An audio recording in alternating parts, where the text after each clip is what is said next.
Right,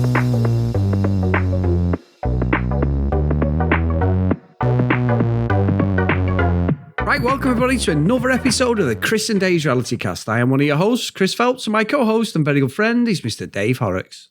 Hey there, Chris, and hello to our listeners out there. Welcome to Chris and Dave's Reality Cast, where we are covering episodes 9 to 11 of the Circle US Season 2. And you know what, Chris? Today, we are the 29th best podcast, or most popular podcast in Vietnam. Good morning. As a man once said. Well, Dave, you've bamboozled me there with that one. I'm thinking, I know I've only done this once before, but I'm thinking I might just pick out one of these random charts from random countries. I think you should. Every now and then, just to throw you off a bit. That's but if you know it's interesting. coming, it's not as much fun. But Chris, Vietnam, who knew? Someone's listening. Maybe it's our love for Chuck Norris films, Dave. You know, the old Missing in Action and stuff. Hell, I can't imagine Missing in Action 2 is that popular over there. No, I can't. Not really, Old Dave. Rambo and shit like that. So, anyway, Chris. So we're getting into, like I say, episodes 9 to 11, and quite a lot happens here. But start off of episode 9, it's all around John, really, isn't it? Coming into the circle. So at the end of episode 8, we saw that Jack and Lisa had been, they didn't know anything was happening. They end up in the same little apartment, and, they're going to be this character, John. And so they put together his profile. He's going to be a psychic from Morgantown, West Virginia. He's married to his husband, Terry, and they've got 3 kids. I mean, what do you reckon to John and the fact that, he's initially in this lurker mode so he can see the circle chat? I think the one thing I'd say, Dave, if you've watched The Circle previously, why would you pick a psychic? I'm not saying, obviously these people who they pick must be models or they must be some talent agency who they just use the stock footage of if they're catfishing. But I mean, a psychic, that's really interesting to pick that if you are a catfish, which they are. And I do think that the guys on the show, like you've got River in there, aren't you, at the moment? And played by Lee. And yeah. I think that is an unbelievable catfish straight away. And I think with the US one, what I found is a lot of the people who are other than Terry, obviously it's his wife, isn't it? But like River with Lee and this one. It's his husband. Who? Terry's his husband. Terry's a dude. Yeah, he's her husband, isn't it? I thought Terry was the girl was playing her husband. Oh, Trevor. What the fuck are you talking about? Who's Terry, Dave? Who's Terry? Terry is the husband of John the Mystic.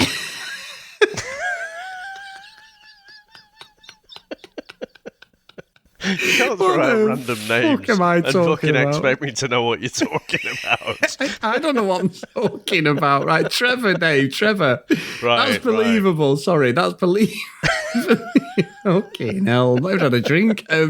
Right, so Trevor, we'll go back to Trevor. Is the only catfish that I think is plausible. I think Lee with River and this one for Jack, what they've picked now is for Jack, and that is just unbelievable. I don't buy it, but nobody's even questioning really until we get to episode 11. But I love the pretense of putting them together because in the US season, this has never happened. It didn't happen in the first series. So it's something they've introduced just recently across the globe. This is really interesting the way they're doing this. So I want to see how far these two get. Are they good enough to get to the final? Because they have the knowledge of the other contestants, and that's where it can help, but it can also make them come unstuck as well. So I want to see how that plays out, and I'm dying not to ruin the UK one because Lauren's going to get me again, Dave. I was going to say, is that so? They've not done this in the US one, so is that a spoiler for the UK season? It's a global one, Dave. I'm sorry, I can't possibly say allegedly. But I think, go on. I think the fact they've picked a psychic, they've done that because they've got Jack and Lisa who've been in these circle chats, and they'll have had these private conversations as well. So they've got knowledge of these people who are already in the circle. So they could play up this psychic thing because they know a bit about the Circle players already, don't they? I think that's why they picked the psychic. But, you're on dodgy ground if it's like, pick a number between 1 to 10 as they were doing later, wouldn't you? So, I don't know. It's just a bit fun, isn't it? It's just a persona. It's not one I would have picked, because it's like, unless you're fucking psychic, that is a tough one to actually blag, isn't it? Yeah. Yeah, it is, to be fair. And I've got something to admit, Dave, to you and all the listeners. She does my fucking head in, and she's just ridiculous the way she screams. But I am sort of bashing Chloe, are you? No. I'm actually swaying towards Chloe winning it, Dave. Now after watching these episodes, because who does your head in then? Chloe does me head in for the way she screams and shouts. Oh. But I think she's got a great shout to win it, and I can sort of, out of everyone else in there, I think she's probably the most interesting character now. If I take a step back from my reality TV hate of these fake celebrities, I think she's going to possibly go all the way. She's got a shout, hasn't she? Definitely got a shout. When they have this circle chat, and they find out that they've voted out Lance and Emily, and so they've nabbed 2 catfish, so well done to them. And Jack and Lisa as John are listening in. I thought it was interesting that Mitchell straight away admits flirting with Emily, and Chloe's like, what the fuck? Oh, right, okay. That's why you stopped flirting with me, is it? I thought that was a bit of a... He's come in with all the bravado, hasn't he, Mitchell, about how, he's going to play the game better than his brother and his mum. But, I think he fucked up a bit there, because he friend-zoning Chloe. It was actually his loyalty to Trevor as his... vocal monologue was saying, but she's thinking now that, well, because he was flirting with Emily, that's why he binned off Chloe. Yeah, I do. And did you not think I thought the conversation, Dave, between Mitch and Chloe was quite interesting as well? When we were questioning, he said he was a virgin and all that, but you know what? I think he is. I think that was so sincere, that conversation. Yeah, so I think he's from a very religious place, isn't he? Yeah, I suspect he is, but I just suspect he's randy as fuck because of it. That's why he's being so flirty. He just needs to get his rocks off. But I tell you what, Chris, up until this episode 9, I thought Kat was playing a great game, and she seemed to have people, she was figuring out people. She was calling out, this person's a catfish. I think this person's a catfish, and she was generally on the money. But I think she really lost it, because everyone was trying to figure out, okay, who did Jack and Lisa go and see? And the fact that everyone was thinking, well, which one was it? I think Emily. Everyone was expecting Emily would have gone to see Chloe. And Kat was having none of it, was she? No. And then she's really fucked up there by inviting River and Courtney into a chat and basically trying to throw Chloe under the bus. I think that's fucked herself over, hasn't it? It did, to be fair, because what's good about this is, and I said it to you in the past, it's going off the US series as well, Dave, so I'm not ruining the UK one, is people... Not everybody admitted when someone came to visit them. Some would have a private chat and maybe admit to their closest person and say, oh yeah, this person came to see me. But it's very rare that someone openly told the group. This was brilliant, because obviously we know they've gone in another room.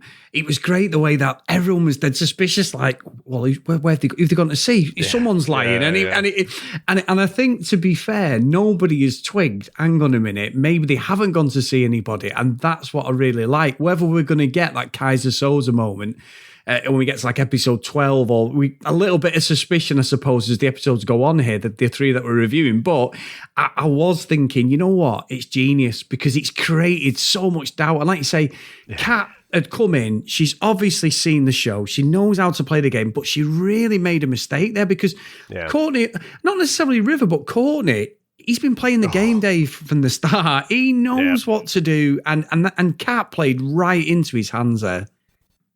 He's a good player, Courtney, isn't he? Very good. Very crafty indeed. And yeah, Cat. I think Cat was screwed as soon as she opened that private chat with River and Courtney, and without spoiling the end, we'll talk about it when we get there, about who gets blocked on episode 11. But I mean, when John does come into the circle, Chris, everyone's being super nice to him. Yeah, everyone. And again, Dave, no suspicion, no nothing. It's a new character. He's a psychic. It's good. I think what's going to be interesting is, because obviously Lisa and Jack have their own way of texting and dialogue, is whether they work together as a team so that they're... Because look, if it was me and you would be really good. And I'd be like, hiya, mate. How are you doing, mate? And all that. So you'd be like, well, hang on a minute. 1 minute, if it was, we were one character, say we were Dave, and it's like, well, hang on, 1 minute Dave's dead, like, polite, and he's dead articulate. The next minute, he just sounds like a scroll. The next minute, there's spelling mistake. Well, I guess someone's typing it for you. Hey, you've seen my message. There's no fucking commas. It's just a string of words. What's going on, Circle? Hey, Dave, we should tell everyone that, because when we chat, I just type what I'm thinking dead quick, and then I send it, and then I read it, and I go, "Oh, you don't read it. You afterwards. Read it back. After. When I go, Chris, I've read that 3 times, and I honestly don't know. I mean, to be honest, I'm almost used to it now. So some of the times I'll read it, and then after a couple of times, I'm like, oh, right, I know what he's talking about there. But we have our own language. It's a Chrisism. It is. I love that, because I think I've done it before when I've ranted about something, and then I read it back, and it's only saying something like, what a bell end or something. It's always something like, I rang the bell or something stupid. And you're like, what? And it is, like you said, there is times where you're like, I don't know what the fuck you're talking about. So the circle would help me a lot, Dave, because I do it all the time when I'm texting, WhatsApp, everything. And great always comes out as Greta. Fucking Greta Thunberg for some reason. So it always comes out as Greta. I don't know how. Correct. Chooses some weird words at times. Oh, unbelievable. And if you put fucking, which I do send a lot to you, Dave, it says ducking because of the iPhone. Always, and no matter what you do, it goes to ducking. So it takes me ages to change it. So yeah, I would be great on it because someone else is doing my autocorrect, Dave. But we'd get sus straight away. If it was left to our, if you were asleep and I was the one texting, we'd be fucked. We'd be like, this is 2 people here. So I've just found the one I was thinking. The last one where I had to admit defeat and I just didn't know what you were saying. So I'm out of the game. I think he's kicking 10 tons of shit out of the cloakroom. Haha. No context. Nothing. I'm like, I just don't know. I admit defeat on that one. Now, in my head, what that meant was we had a time we were supposed to be podcasting, but I have a guy building me a downstairs toilet, but there was no context what it actually meant. You're just like, right, okay, Chris, yeah, whatever. Exactly, there's no context. So the fact that you used to run a podcast called the Contextual Podcast.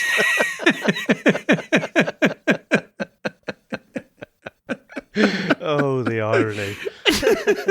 Don't ask me to spell it, Dave, but anyway.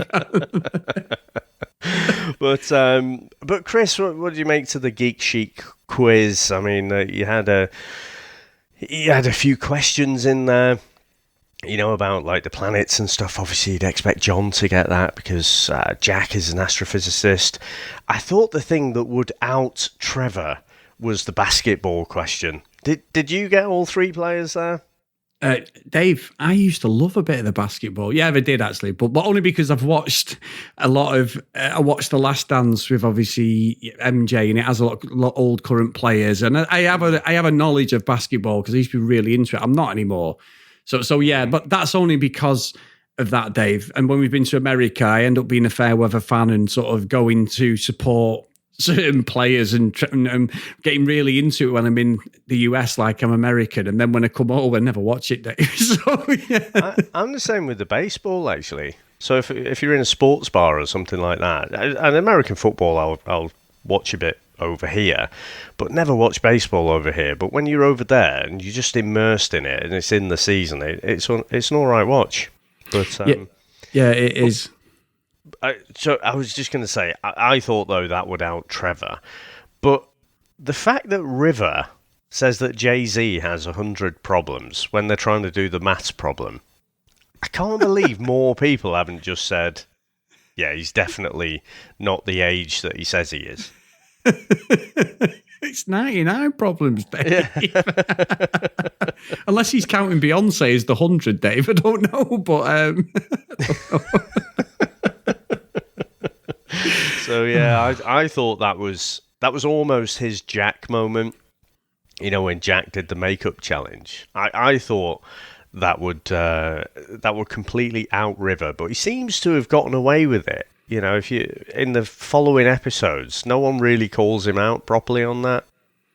No, I think what River's done, Dave or Lee, he's not upset anybody. And he's just gone along with everything, and obviously because of his character as River, they know that he's not into sports. He's not into, he looks like a proper sort of hippie, I suppose, isn't he? He's one of them people, just a free spirit. I think that's probably why he's getting a free ticket on some of these things. Because when you watch it, you're like, come on. But he is a nice guy, Dave. To be fair, he seems pretty down to earth, pretty solid, and he could be another contender for the final. I think he is, and not just because of his character River, but like you say, when you go back to Lee, he just seems to be having so much fun playing the game, and I just appreciate that. It doesn't hold grudges. I think I like the way Courtney's playing the game. But I don't know. I don't know if I like how snipey he is. Once he gets something in his head about a particular player, that's it. He's absolutely gunning for them, and yeah, I just think he's playing in a much nastier way. Whereas Lee just seems to be like, just laughing about everything, and if he gets screwed over, like he does a little bit later, he just sort of laughs about it and gets on with it. So I think that's quite endearing.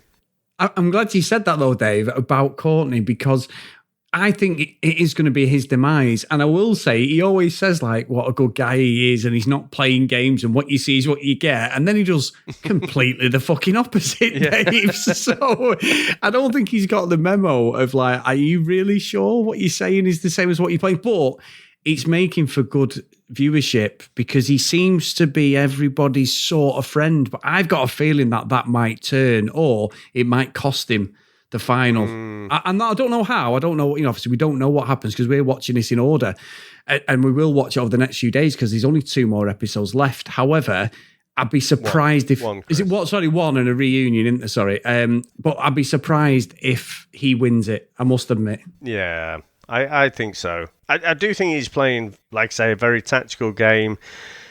You see, him and River are thick as thieves, aren't they? And so I think they're pretty tight there. They basically throw Kat under the bus with Chloe, don't they? So big Chloe time. had no idea. They just completely throw her to the wolves, and Chloe's not happy about it. Kat knows that this is a bit of a risk, and tries to reach out to Chloe, to try and smooth it over in case they have said anything. Again, Chris, I thought all this was fascinating because you've got that paranoia. It's like, is she being genuine? Is she not? I thought it was great the way that unfolded. Yeah, and that's gameplay, though, Dave. Courtney and River, to be fair, exactly what we were just saying. You're so right. But also when Kat, like you say, she gets Chloe in the chat, she's having fucking none of it, Dave. She's like, yeah, okay. But I think as this happens, it's weird, isn't it, how someone who seems to have their feet on the ground and Kat, and also we've seen it where people have switched from being the most popular to the most, most, not the most hated, but most unpopular. Kat, this was just set up. I don't know why, but I knew straight away. I thought Kat's going. As soon as he scored, she's gone. She's gone, Yeah. whether it's this episode, the next, or whatever. She'd literally just outplayed herself in the game, to be honest. Well, I think she probably just got a bit confident. I think she came in with a game plan. Like you say, she's had to have seen the previous seasons, so she's pretty confident in herself. But then it was like a schoolboy error, wasn't it? Bad-mouthing, one player to two other players, and you don't know what their relationships are. No. And that is a risk you're taking into to win, I suppose. Yeah. And look, it happens. We've seen it so many times. But I will say, Dave, as we go into episode 10, the Democracy Day one, this game felt like Big Brother to me. You know when you watch Big Brother and they'll all be laid down somewhere and all of a sudden a piece of music comes on, they've all got to run and stand on a board somewhere. It just felt like a Big Brother. I'm not saying there's anything wrong with that, but it did feel, and very patriotic as well, Dave, I will say. We don't have that sort of patriotism in the UK, do we? If the national anthem's played, it's either at a sporting event or if it's played anywhere else, you're pretty much called a racist in the UK. So, I love the patriotism of the Americans because we don't really have it over here anymore. Well, that's because the far right basically adopted our flags in the 70s and 80s, didn't it? And it becomes a bit tricky. It's like the fucking... Have you seen the Punisher logo?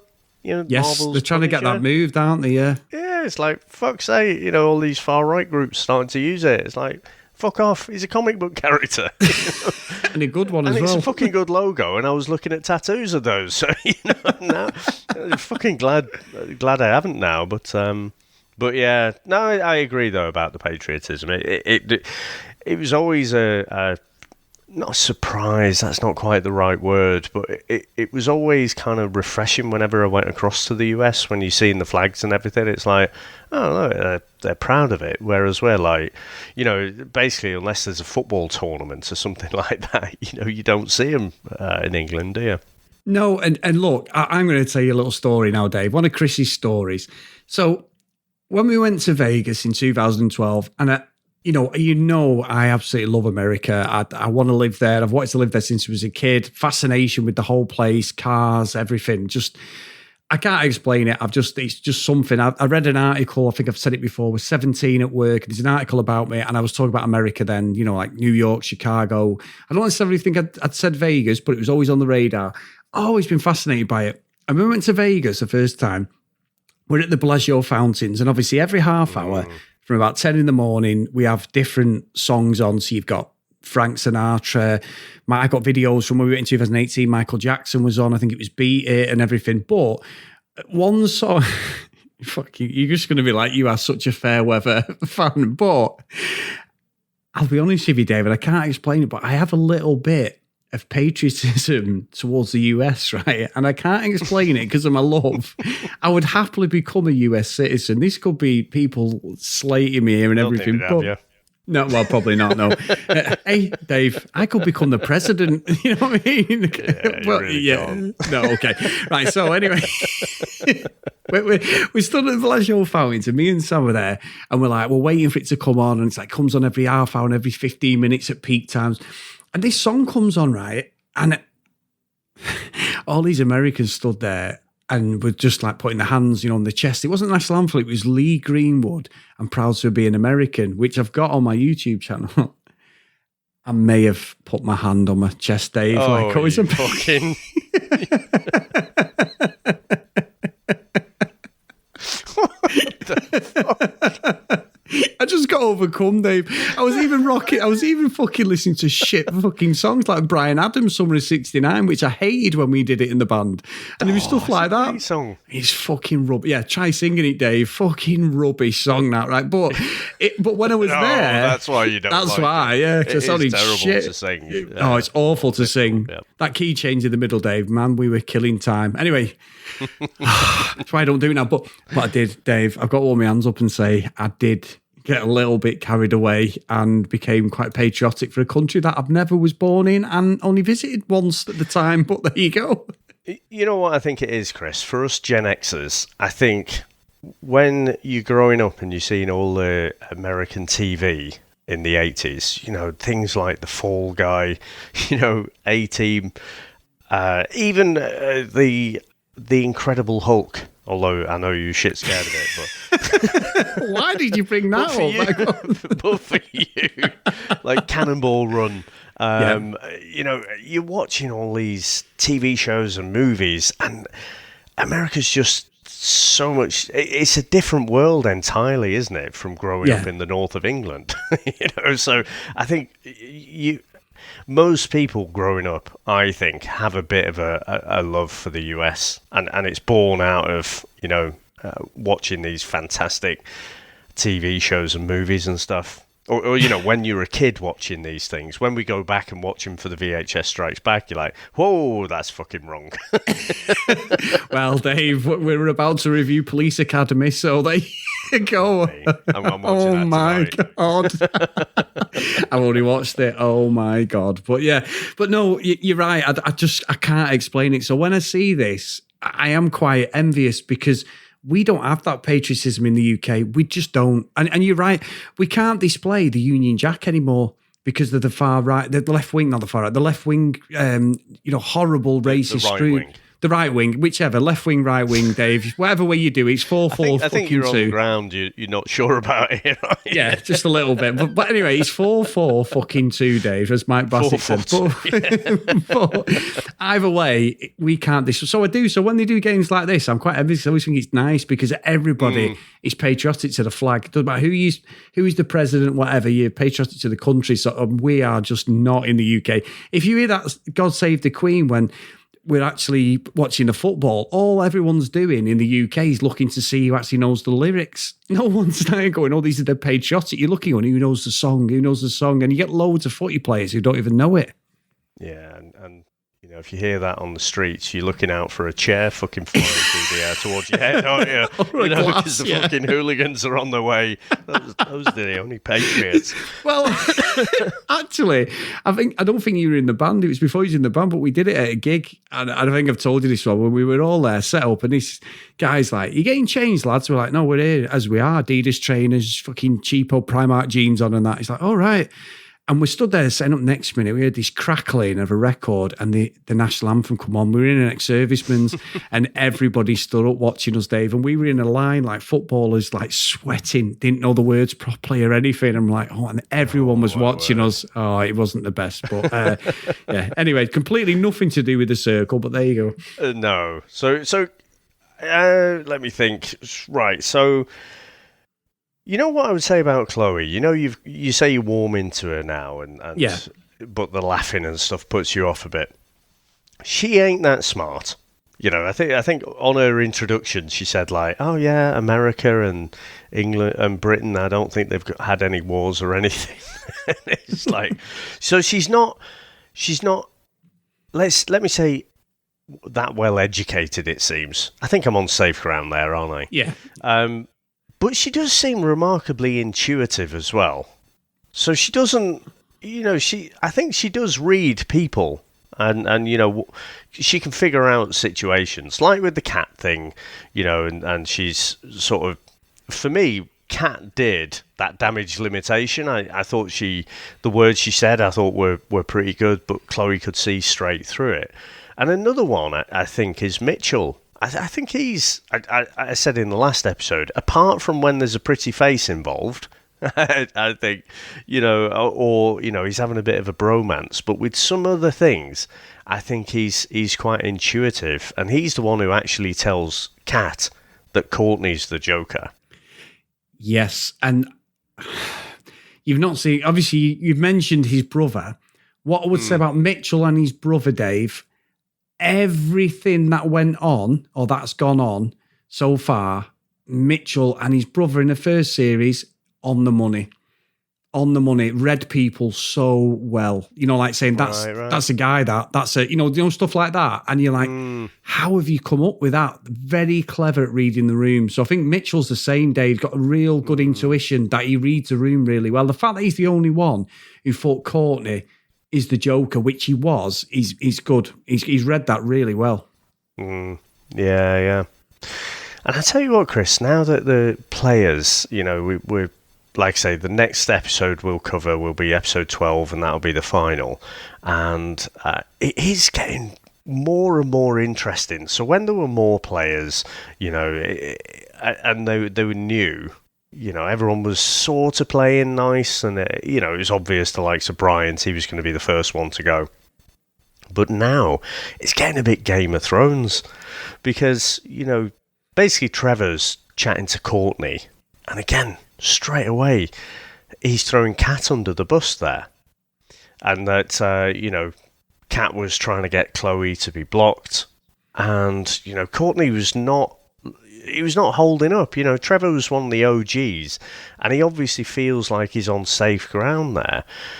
But I think later on, in the next episode, that starts to work against Courtney, because Trevor can figure out that Courtney and River are thick as thieves, and she's trying to figure out, well, if those two are thick as thieves, and Chloe's kind of in there as well at the moment, then if I'm going to survive this, I need to create my own little pack and also nab Chloe. So she comes up with this whole strategy, doesn't she? Or Trevor does, rather.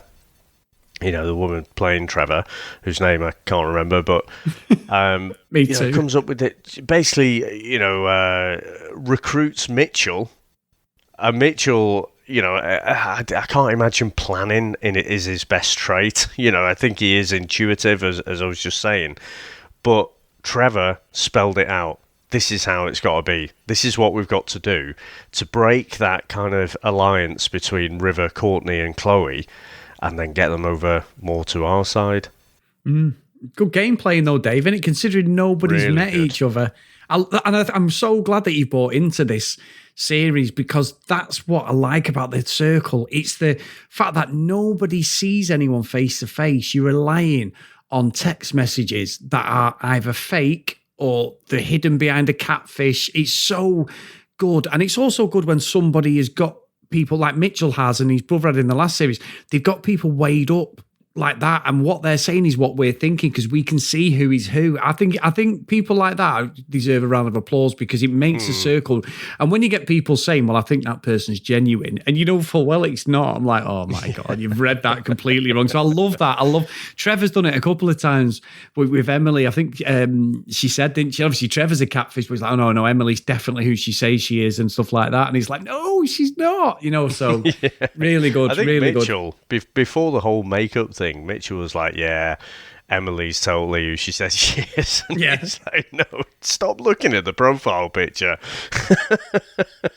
He's a man, Dave, unfortunately. That's how he's read it. But no, great again. And I think the season's got better. The first 3 or 4 episodes, it was a little bit lukewarm, but I just think as it's got on, this has become more about the psychological side of it. Reading the room, reading people. People putting breadcrumbs in the text messages to put others off and just see who's picks up on it. Like Trevor's picked up on, the whole Courtney and River thing. So it's going to be great as we go into the last episode, what actually is going to play out.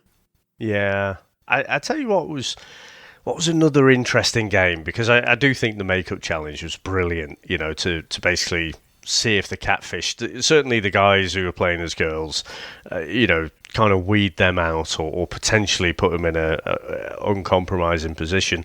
But the whole designing a campaign poster for another player, I thought that was really good as well.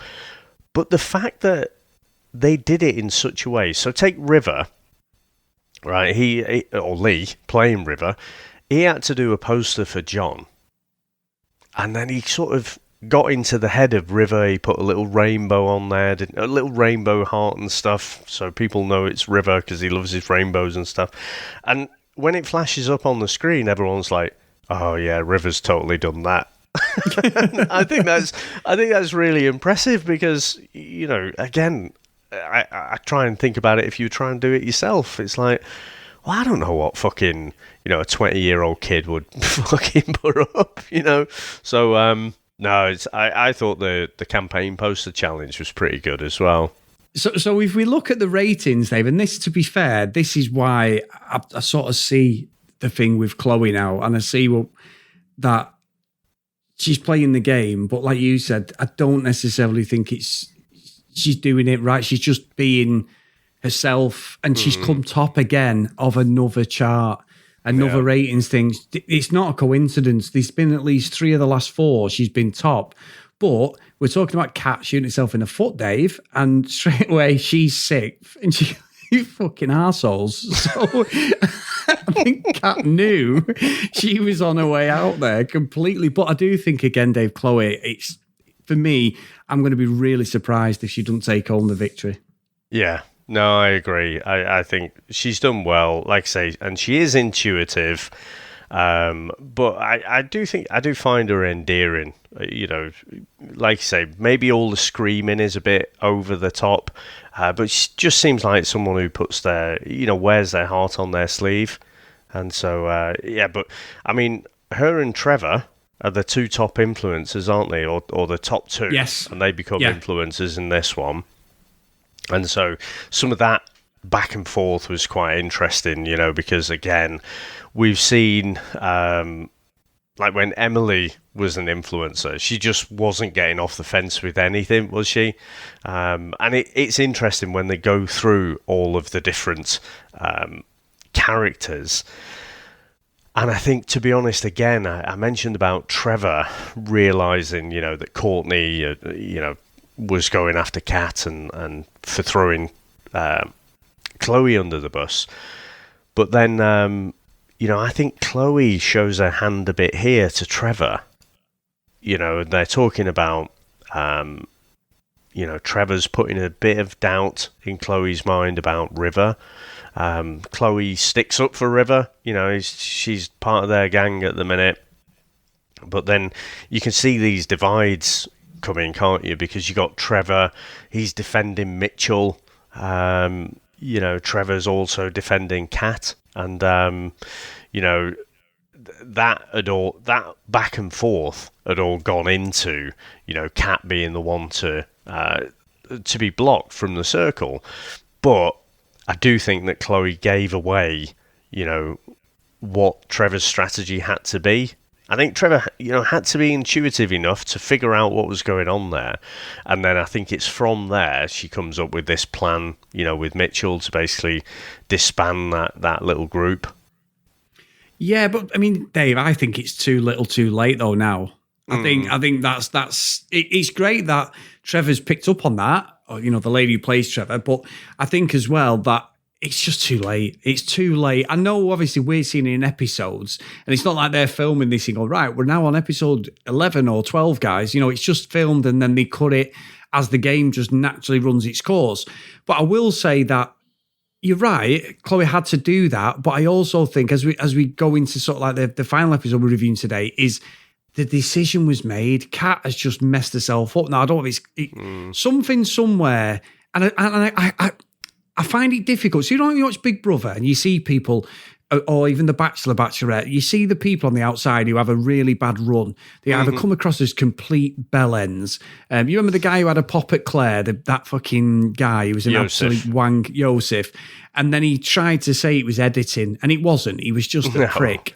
It was an absolute prick. I've seen stuff since he's a knobhead. We follow him on Instagram. Yeah. He just, I don't know. There's something off about him, but in this, I don't necessarily think that it's producer-led. I think there is things they do, like you say, about like the painting, the pictures and stuff like that, to sort of out people, but it's not as manipulative. It's all about who's forming alliances, and that's what I think is more organic about the circle, is it's actually the players who dictate where the game goes, and I think that's what I love as a social experiment. I think it's really clever.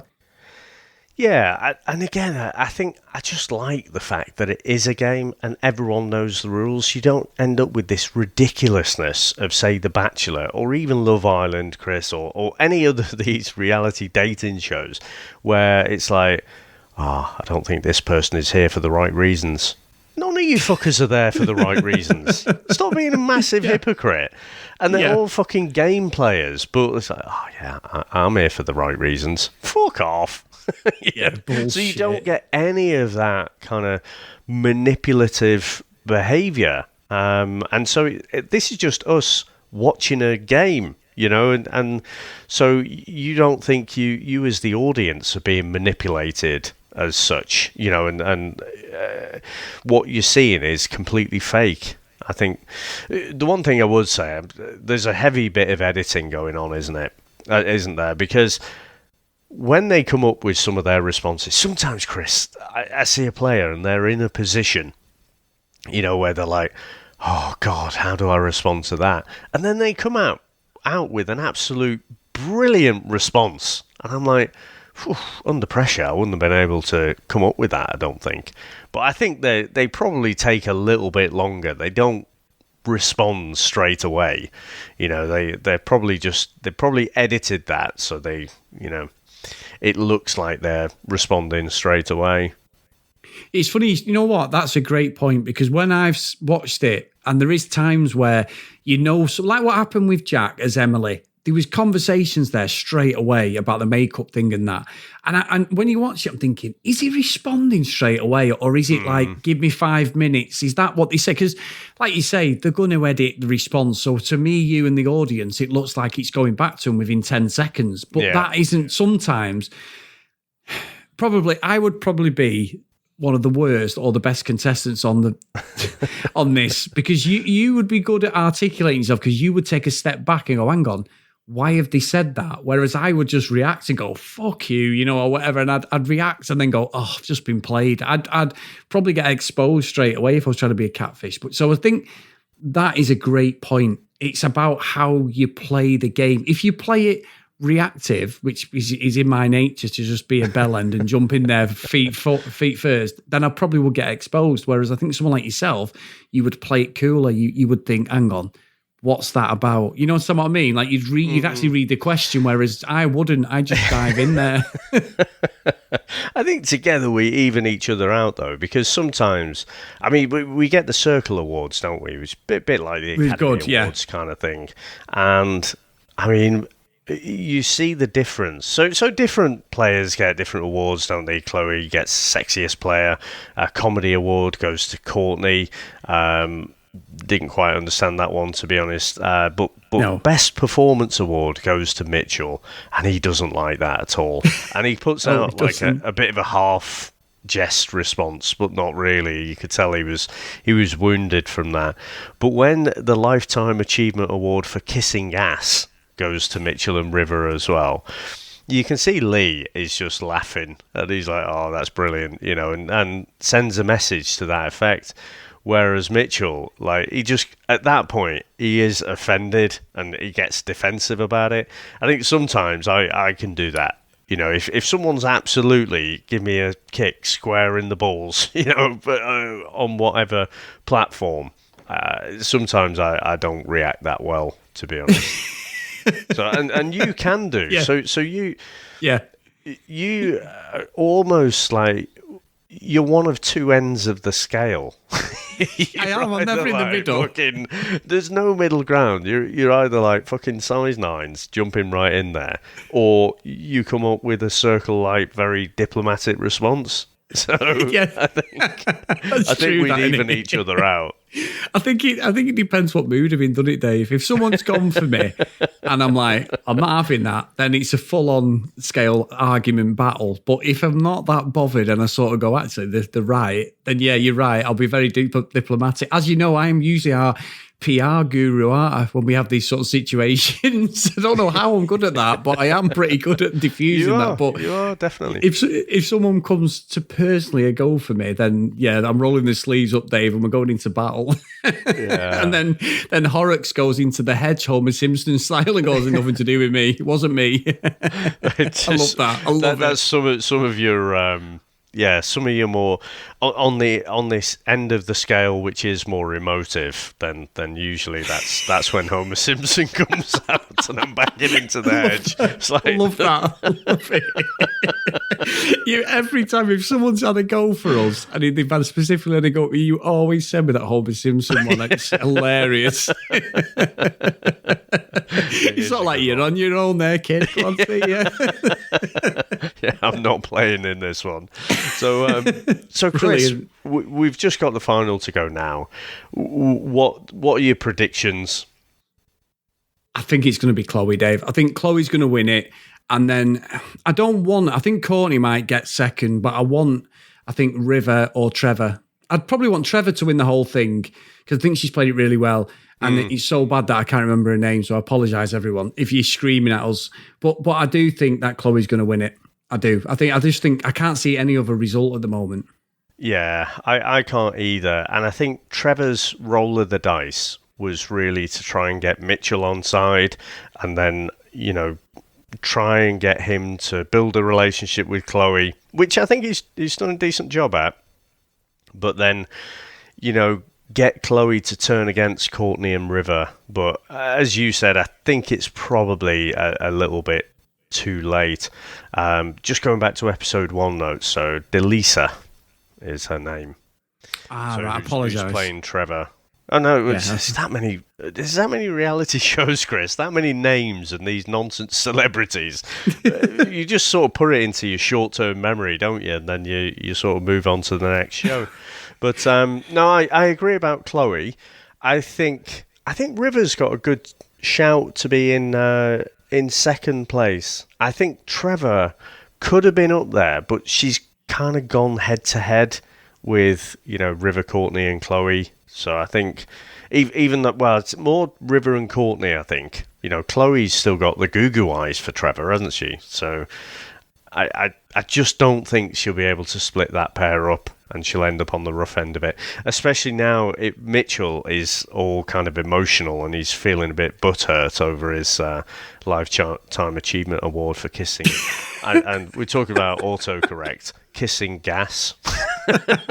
It's how it was in my notes. But so yeah. I want to know how he reacts in the first part of the next episode because he was pretty mad.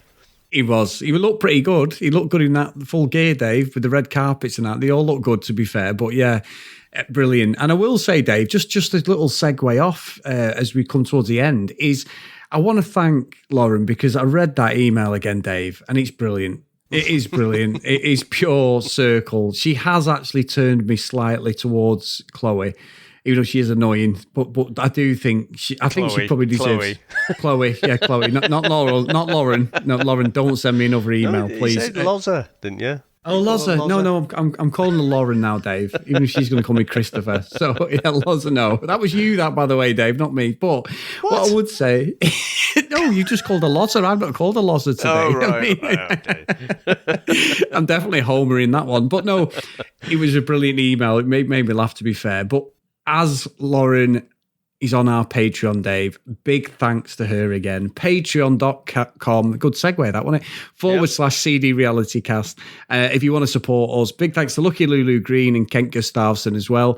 But Dave, something that really upset me yesterday that you sent me, and I did send you back the Brooklyn Nine-Nine GIF, which was the one where it says, I'm just going to go and cry, because you did tell me that Love Island UK and US are running simultaneously. So it looks like, yeah. If somebody wants to pay me and Dave our wages for 2 months, we're happy to cover it daily. But I was like, oh, not again. Remember last time? Oh, fucking hell. We were watching them recording. How the hell we did that after work, Dave, I do not know. That was a long slog. It was great, but oh my word. I love Love Island. It's my favourite one. But yeah. I can't believe they're putting them together. Yeah, it's a shame that, isn't it? Because we can't do both. We did both. And it wasn't even for the full duration. I do think they're quite close together. I'm sure it's June when I looked. But yeah, it nearly killed us, didn't it? We were just so happy when that finished. Like, thank fuck for that. We just can't do that again. So we're going to have to figure out what we do, Chris, because we do know that we have loads of podcasts in the UK that cover Love Island as well. Yeah. And I don't know. And given our conversation, given you fucking patriot with your hand on your chest, I'm sort of leaning as well a little bit to the US one. But Dave, The thing is, it was my fault that we covered the US one. We had no intention of covering it. And in the episode, Size 9's here just decided to go, oh, I think we should do the US one as well. And then everyone was like, yeah, you do. And that's where Dave Horrocks got his Chris Phelps voodoo doll and was stabbing it remote very, very quickly. Like, you absolute wanker. Because it created a monster, that, did it? And every time we were just fatigued, you just kept going, you are a prick. You are. We just took on the chin. You don't think of the watching, though, do you? You know, you think of the recording, the editing, the promoting, all of that stuff. But you forget the fact that if you're doing 2 a day, it's fucking 2 hours of watching. And then that's just the start. That's just the entry criteria to be able to talk about it. So, this time we're going to make a judgment call on one. But, you know, Chris, I'm sort of, as I'm saying the words, I'm thinking, you're going to fucking rope me in again, aren't you? Yep. But we'll have to figure it out. So, Chris, we can now watch the final and find out who bloody wins this thing. Exactly, mate, and I'm looking forward to it. So, no, it's been a good little mini series this for us. A bit of a filler between that because the Bachelorette starts soon, Dave. I know, yeah. So that's the next one for us, isn't it? Katie's oh my season. God! So I'm intrigued. To see how that goes. In this post Chris Harrison world, and I just want to see if all the, Chris Harrison was just one problem there, but there's so many different problematic issues with that bloody show. I just want to see if this is a little bit better. Yeah, me too. And obviously, it was all bullshit the way Katie left that series anyway, from nowhere. She went from being Matt's like number 2 to all of a sudden just being a friend from nowhere. And Reality Steve had said, only that basically she got pulled because they were going to use her, which the validity of the whole relationship thing just brings it into question. So let's see, Dave, because all of a sudden she was fighting for all the rights for everyone from nowhere. So yeah, we'll see. I did like her. I did think she was great against Victoria in that, but I wasn't convinced the way she got pulled from that series. So yeah, we'll see. All right, mate. Well, thanks again, and I'll speak to you next time. Take care, mate. Bye.